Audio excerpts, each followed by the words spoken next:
여기 보십시다. 자, 원소를 보시게 되면 여기 중등과정부터 고등과정까지 굉장히 다양하게 언급을 하기 때문에 좀 봐주실 필요가 있는데 여기서 보게 되면 이분들까지 우리가 이거는 만약에 시험대 중등과정에서 시험 대비가 됐을 때 따로 봐주는 걸로 하고요. 여기서 이제 그렇게 어려운 건 아니고 외우는 거라서 그냥 탈레스 1원소설 엠펜토클레스 모르셔도 돼요. 사는 시장 없어. 그 다음에 A번을 보자. A가 뭐냐면 데모크리토스라고 좀 써줄까? 데모크리토스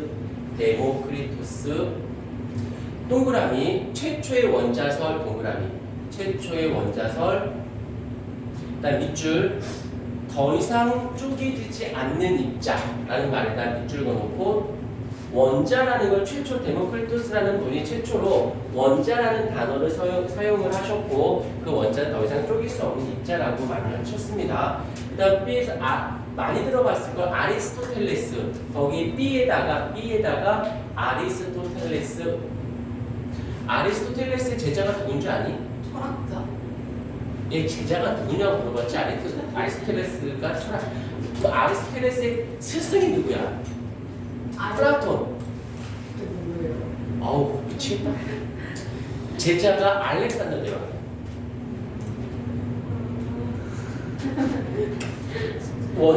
사원소 변환서 만물은 물, 불, 흙, 공기, 세기로 되어져 있다는 거. 연금술이 뭐냐면 연금술이 뭔지 아니? 시작은 아랍권 사람들이 너희들 그 몽고 집에 원나라 몽고 알지? 징기스칸 할 때 몽고인들이 가장 최상이고 생목인이라고 하는 부류가 있어. 아랍 사람들을 생목인이라고 얘기를 하거든. 그다음에 중국 애들을 가장 제일 하위급으로 봤는데 그때 당시 고려인하고 생목인들이 지능이 굉장히 높고 손기술의 기술력이 되게 높았다고 해요. 그래서 생목인들 아랍 사람들은 머리가 되게 좋아. 단지 지금 좀 별로 이렇게 인정을 못 받을 뿐인데 이때 뭐였냐면 금이 자연에서 최고를 했었단 말이지. 그거 말고 금을 만들고 싶었던 거야. 그래서 많은 화학 기술이 발달된 건 바로 연금술. 금을 만들려고 하다 보니까 화학이 발전했다고 보시면 되고 별표 치자. 오일에다가 별표. 밑줄 최초의 현대적인 원소의 개념을 제시하였다. 라는 말. 그 다음에 마지막에 라부아지에 C에다가 라부아지에 이걸 이쪽에다 붙일까? 이쪽에 편하니까요.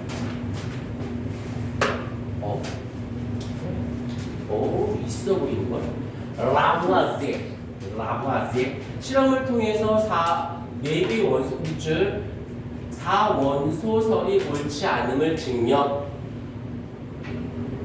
더 이상 분해될 수 없는 물질을 원소라 정의하면서 그냥 넘어가세요. 자, 그 다음에 물이 원소가 아님을 증명하는 실험, 라부아지의 실험인데 이거는 그냥 실험만 확인할 거야. 물을 부었어요. 그랬더니 어떤 일이 발생했냐면 여기에서 주철관, 결과를 볼게요. 주철관의 질량이 어찌 되었다? 그쵸. 증가했어요. 물이 통과하고 났더니 자, 여기 실험을 보자. 주철관이 여기 있어. 물을 부었어요. 물을 부었는데 얘의 질량이 늘어났고 여기에 수소기체가 발생한 거야. 그럼 모르긴 몰라도 물이 들어가서 누군가와 주철관하고 결합을 하고 나머지인 수소가 나온 거지. 그럼 최소한 이 입자는 2개의 입자로 되어 있다는 거네. 그래서 물이 가장 작은 단위가 아니었다는 거 정도만 확인하시면 되고요. 별로 넣어줄까요? 그래요. 내어줬고요. 그 다음 별로 신경 쓰지 말고 넘어가십시다. 자, 여기서부터 중요해. 원소의 표현이라고 되어 있어서 원소를 이제 기호로 표현하기로 시작했는데 여러 가지 변천까지는 알 필요는 없고 원소를 나타내는 방법에는 이렇게 앞에는 대문자를 뒤에는 소문자를 쓴다라는 거. 그래서 원소 이름의 알파벳 첫 글자는 대문자로 그 다음에는 소문자로 쓰게 되고 기호. 얘 같은 경우는 5번 여러 가지 원소의 원소 기호 있죠. 얘는 어쩔 수가 없어요. 다 외우셔야 되는 부분인데 외우지 않아도 되는 것만 좀 체크 좀 해줄게.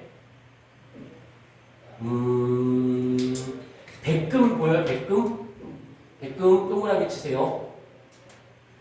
그 다음에 오른쪽에 스트론튬 보여요? SR 스트론튬 동그라미. 됐어요. 이거 빼고 다 알아야 돼요. 영어 알파벳에서 영어 그러니까 이런 알파벳이 알파벳 얘를 가지고 우리가 이제 뭐 금이니 뭐 나트륨 이런 한국말로 안 해요. 그냥 다 원소 기호로 다 표현하기 때문에 꼭 알아줘야 되고 좀 이따가 외우도록 할게. 자, 산소의 여러 가지 이용은 볼 것 없고 자, 그 다음에 원소의 확인 불꽃 반응. 자, 다음 페이지 불꽃 반응으로 넘어가 보도록 할게요. 이걸 하는 이유가 원소 기호 외우게 하려고 하는 것이야. 불꽃 반응 일부 금속 원소와 금속 원소 포함된 물질을 밑줄 겉불꽃 밑줄 나중에 가면 겉불꽃에다 놓기도 하고요 속불꽃에 놓기도 합니다.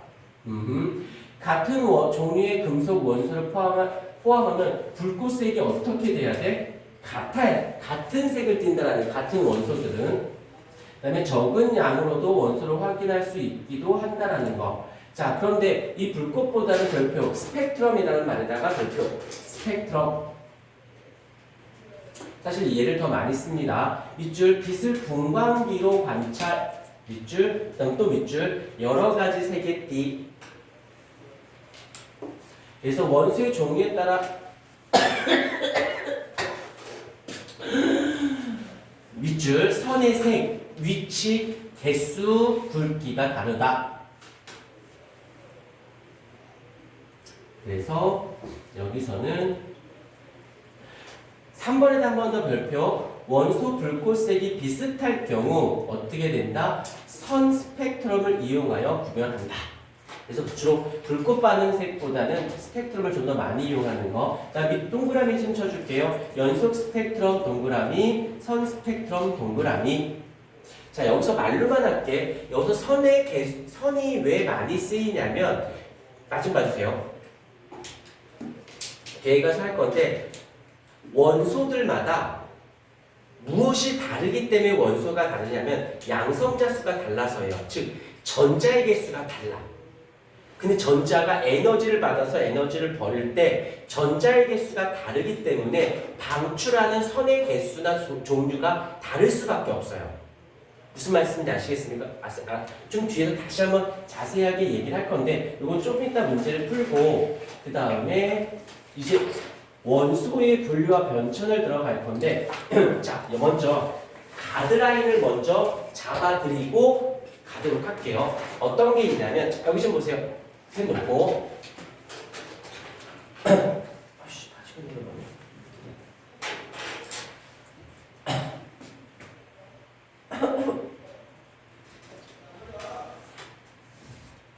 무슨 말을 하고 싶은데 말을 하면 너희들이 나보다 더 말을 많이 할까봐 말을 못하겠어.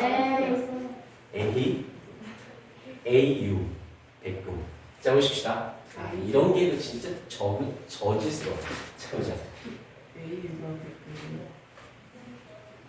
AU 백금은 PT지. 금이 AU죠. 아니야, 잘못 말한 거야.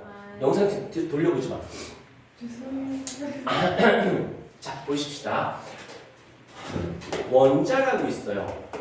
근데 원소 얘는 어떻게 구별합니까? 라고 한다면 원소일 땐 어떤 입자가 있어?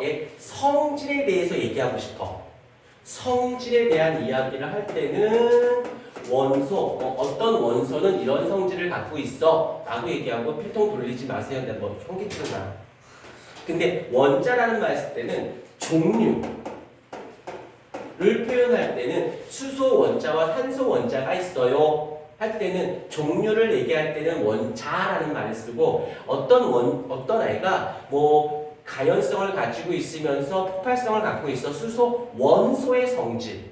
근데 약간 다른데 별로 구별하진 않아요. 그냥 나중에 나오면 이라고 할 때 이 원자나 원소는 더 이상 쓰지 않을게. 얘는 요거를 기억해 주자. 전기적으로 어떠냐면 전기적으로 중성인 상태가 되어집니다. 중성이야. 그런데 그 안에 구조를 보시게 되면요. 그 안에 어떻게 구조를 가지고 있냐면 원자, 핵하고 전자로. 그래서 원자, 핵은 중심에 있고요. 그 다음에 전자는 주변에 있습니다. 이렇게. 그 다음에 원자 핵을 또다시 둘로 숨 쉰 거야. 둘로 나뉘게 되는데 원자 핵은 양성자 하고 그 다음에 중성자로 구별이 되어집니다. 그런데 여기서 이제 중요한 부분이 무엇이 있냐면 상대적인 전하량으로 따져볼게. 상대적 전하량으로 따졌을 때 얘가 기준이 돼요. 플러스 1로 잡습니다. 원래 실제 전하량은 얼마냐면 1.6 곱하기 10의 마이너스 19 쿨롱이에요. 근데 숫자가 너무 작다 보니까 그냥 상대 너를 1로 할래? 한 거야. 대신 중성자는 정기적으로 제로야. 정기적 성질을 가지고 있지 않습니다.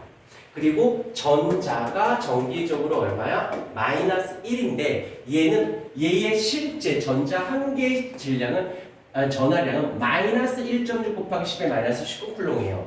그래서 값은 같아. 양의 값이냐 음의 값이냐의 차이가 있는 것이지. 이 정도로 잡아주고 두 번째로는 상대적 질량으로 따졌을 때는 얘 같은 경우를 1로 잡았어요. 그리고 이 중성자도 거의 1에 가깝게 잡습니다. 그런데 전자인 경우에는 1843분의 1밖에 안 되기 때문에 거의 그냥 없는 취급, 무시하기로 했다고 해요. 여기까지 됐고요. 그리고 또 하나, 두 번째, 여기서 이제 뭐가 나오냐면 전기적으로 중성인 거야. 근데 그 안에는 플러스 전하도 있고 마이너스 전하도 있어. 근데 얘가 전체 값으로 보게 되면 중성이래요. 그럼 이걸 어떻게 설명하느냐? 이 원자가 이렇게 되어야겠죠. 양성자의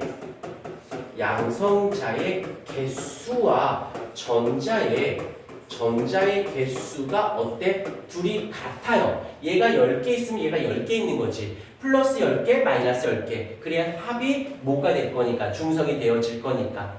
오케이. 여기까지 이해됐죠? 그 다음에 세 번째. 여기서 이제 또 어떤 게 나오냐면 상대적 질량을 얘기하려고 봤더니 손톱 안 돼. 상대적 질량을 봤더니 측정하기가 너무 불편해. 그래서 그러지 말고 우리 이렇게 하기로 하자. 양성자의 개수 더하기 중성자의 개수를 합쳐서 얘를 어떻게 질량수라고 하기로 하자라고 약속을 했어요. 약속을 지켜줘야 서로 대화가 편해. 이건 실제로 책장에서 나온 값인 거고 약속을 하다 보니까 어떤 문제? 양성자의 개수가 생각보다 많이 이 원소들이나 원자들을 결정하는데 많이 중요한 역할을 하다 보니까 이렇게 어떻게 이 양성자의 개수를 그 원소의 무엇으로 고유 번호로 지정하기로 합니다. 번호로 지정. 자, 학교에서 몇 번이야? 왜 9번이 됐어? 그치, 이름수로 9번째 있어서 9번이 된 거지. 마찬가지로 여기서도 원자가 양성자의 개수가, 자, 여기서 바로 이그젠플로 갈게요. 여기서 요거를 이제 뭐라고 하냐면 원자 번호라는 말을 쓰게 되어지는데, 자, 이제부터 해석할 테니까 보세요. 나트륨이 있어요. 나트륨은 얘의 양성자의 개수가 몇 개냐면 양성자의 개수가 11개를 가지고 있습니다. 그렇기 때문에 이 나트륨에 무엇이 된다? 나트륨의 원자 번호는 11번이 되어진 거예요. 그런데 얘가 중성이기 때문에 전자의 개수도 같다 보니까 그래서 얘도 얘는 전자의 개수가 몇 개이다?